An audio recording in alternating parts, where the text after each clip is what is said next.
période bii nii. waaw xam nga lecture politique bu yomb la et lu ñu doon xaaral. te lii ce n'est que la première vague dina am yeneen yoo xam ne nii ñoom ñoo si topp. te am na sax yoo xam ne ni annoncé woon nañ ko bu yàgg boo xoolee profil ku mel ni maître Ngagne Demba Touré. maître Ngagne Demba Touré booy xool moom président Bassirou Diomaye Faye bi ñu nekk dans l'opposition wax dëgg yàlla dañoo nekkoon en de très bons termes. ay rapports yu cordiaux la ñu amoon bi ñu nekk dans l'opposition. mais bu ñu faloo plus ñu doon dem plus distance di am seen diggante. Bassi bi ñàkk déggoo amee diggante président de la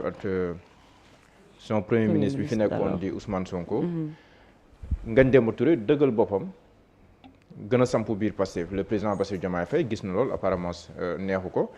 ba si réunion bi nga xam ne ni aussi defoon nañ ko au palais bi muy recevoir le bureau politique.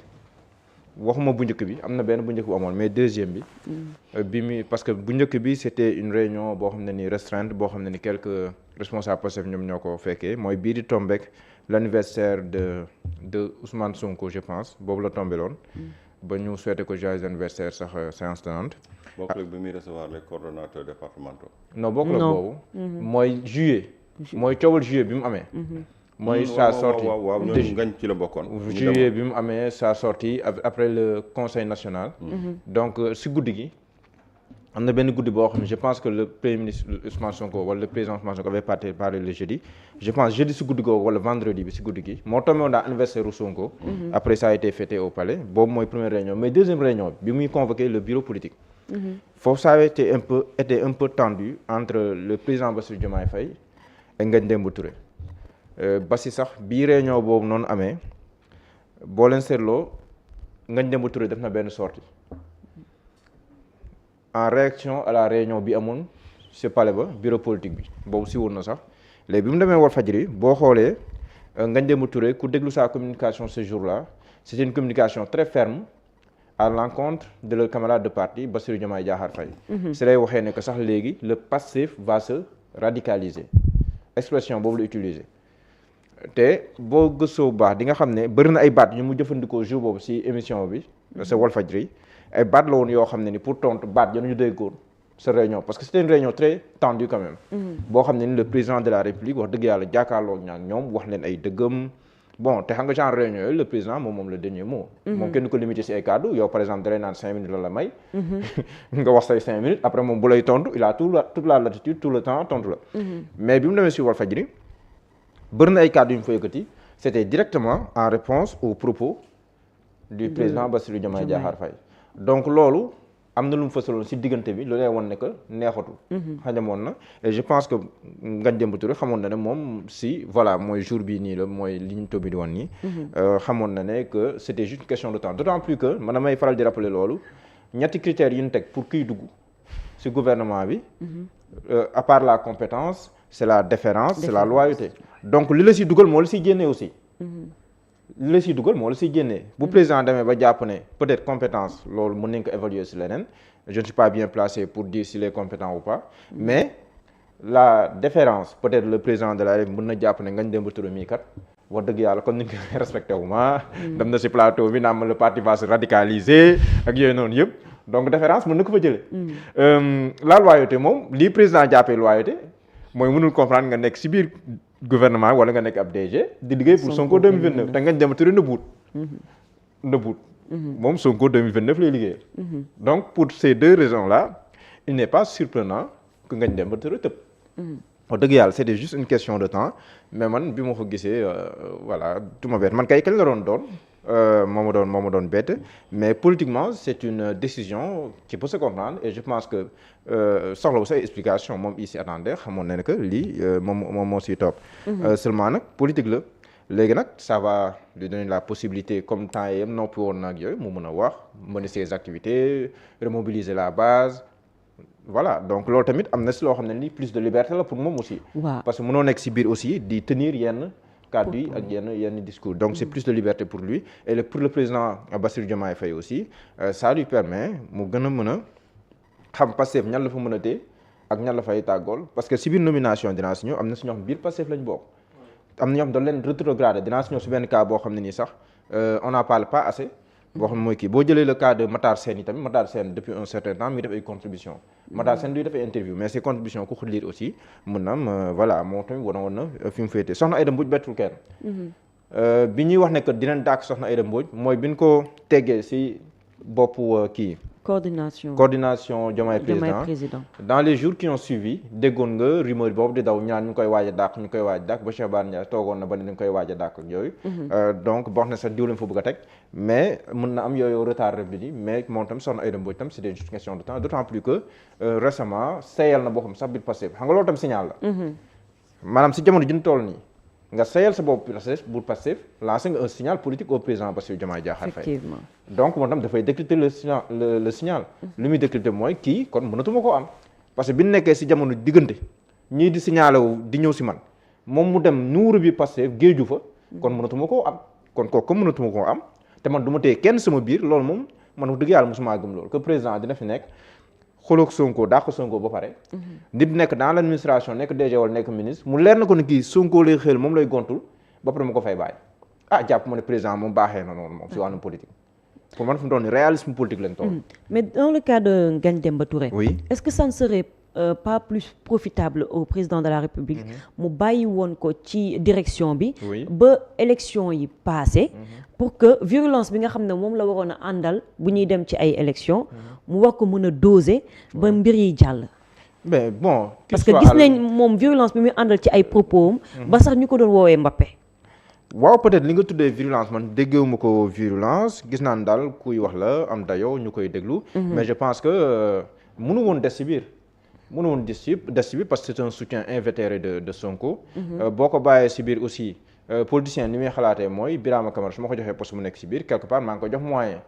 de me faire face ça aussi politicien noonu lay xalaatee politicien au-delà de li ñuy wax ni te loolu sax dina si ñëw si ñi mu nommé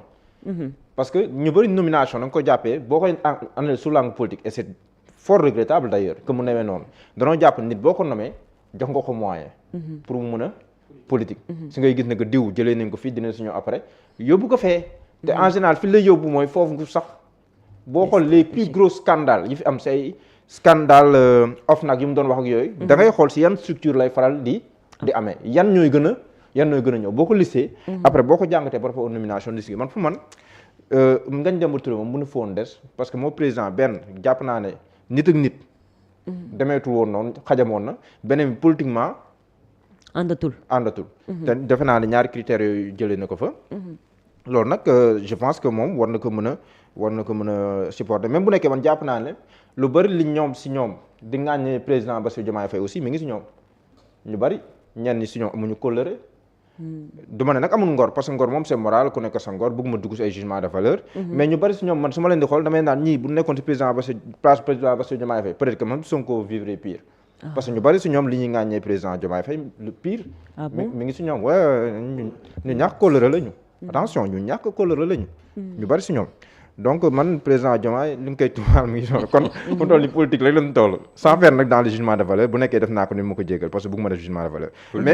politicien yëpp nga am nañu si am kóllëre rek barke yàlla xolo man parce que mun naa lim damay bañ a lim di jum politicien kooku noonu ngay jàpp ne am na kóllëre suba mën na la woon ñàkk non bira wàllum politique am nañu si am kóllëre yàlla xam na ko kóllëre yaa ngi koy xamee ci nit ki avant muy yegg si yenn situation biir Pastef ndax mu fonk ku mel ni Maître Abdoulaye Ndiaye biir Pastef du dara ay ñoom El Malick Ndiaye yooyu ndax mu fonk leen du dara deful la dara mais da ngay xam ne nii humainement dañoo am kóllëre xam nga kóllëre du mais am na si ñoo xam ne nii bu ñu toogoon place Diomaye man moo tax président Diomaye dama ko ŋàññi parce que xam naa si ay benn yoo xam ne nii bu nekkoon place Diomaye gis nga ñooñu ngay traité dañu am kóllëre keneen day taxawaat ni waaw c'est relatif kóllëre gu mat sëkk c'est relatif moo tax da ngay jàpp ni c'est relatif moo tax c'est Mouhamadou Diallo ki baax c'est relatif mais wax dëgg yàlla li nga wax dëgg la d'accord naa say yow léegi bu ñu jugee foofu noonu ni ñëw si benn cas boo xam ne nii parce que Matar Sène wax naa ko Toussaint Manga tam c'était prévisible oui c'était prévisible boo tam soxlawul ñu si taxu mais dafa am benn cas parce que man waa ji maa ngi ko xam c'était l'ancien directeur de la culture il s'appelle Abdou Simbandi Diatta Abdou Simbandi Diatta il était le ministre le directeur général de la culture oui il est de Pastef Allemagne la nekkoon defe naa sa fonction c'est quoi il est enseignant en art et culture defe naa sax Aliou Ba yor na fa dem voilà kii la moom si université allemande la nekkoon di jàngale maa ngi ko xam bi may def reportage sur Fulbert Sambou et Didier Badji parce que seen mbokk bu jege la quoi léegi bu ñuy wax si ñoom ñu ngi réclamer justice ak yooyu peut-être ba léegi moom il réclame justice si laa ko xamee woon c'est lui qui m'avait mis en rapport avec des proches de Fulbert Sambou Didier Badji ak yooyu si laa ko xamee te nit la koo xam bi ma gëstoo si parce que bon il réfléchit beaucoup comme mbirum aar ak yooyu la jàng si wàllum design seen bracelet yi daf siy xalaat ak beaucoup de choses yoo xam ne nii loolu daf siy xalaat mais boo xoolee sa nomination mais lii du promotion da nga ko rétrogradé directeur général de la culture la jóge wadd si directeur général du musée des civilisations noires kon da nga ko rétrogradé xaw ma nag comprendre ngeen parce que directeur général de la culture daanaka à part le ministre wala secrétaire général du ministère yow yaa yor lépp yaa yor lépp léegi nu jox le musée des civilisations benn kër la dénk léegi ne la xoolal objet yi bu poussière nan ko fomb loolu te fële léegi leeral ma non musée am na solo de doyul duma musée de mais je veux dire kër lañ ko dénk ne ko objet yi bu ko dara dal bu poussière nañ ko fomb ku bëgg a dugg nañ ko yombalal utal ay guide yoo xam ne ku ñëw dinañ la mën a guider beaucoup plus de responsabilité ci poste de direction bi mu nekk njëkkoon nekk waaw mais ça c'est vrai foofu les résultats ne sont pas probants les résultats ne sont pas concrets du looy concrétiser nii alors que bu ñu la dénkee benn structure benn kër gi dinañ xam ni yëkkati nga kër gi gën nga ko jox dayoo gën nga ko jox ouverture à travers le monde ngi dëggal li ma wax sax moom à travers le monde mais kër gi après da nga fay bàyyi sa empreinte bi nga xamante ni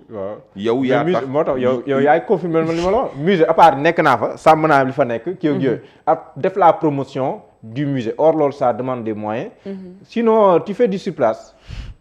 wala du statu quo comprendre nga moom sax il corrobore li ma nekk di wax nii donc pour dire que c'était juste une petite boutade boo xam ne nii voilà dama ko wax pour dire mais musée lu am solo la wax dëgg yàlla réew yi gën a gànjaaru si wàllum culture seen wàllum bët dina am ay musée wax dëgg yàlla xale yi di fa dem di ko visiter di xam seen culture di xam seen jàmbaar di xam nangam donc musée lu am solo mais je veux dire fi mu jógee fi mu kii boo koy jàng su langue politique foofu moo tax moo utiliser image boobu xam nga souvent des fois lu tax ñuy jëlee yenn nit ñi ci yenn postes yi parce que kañ fay teg ñoom ñaar xam nañ ni mënuñoo def Alpha Thiam nga yóbbu ko ministère de la culture kii rek mën na demander président jële ma fii nga teg ma fële ngir yàlla loolu moom maa la ko ñaan quoi loolu rek mën na nekk mais lui il est non maanaam culture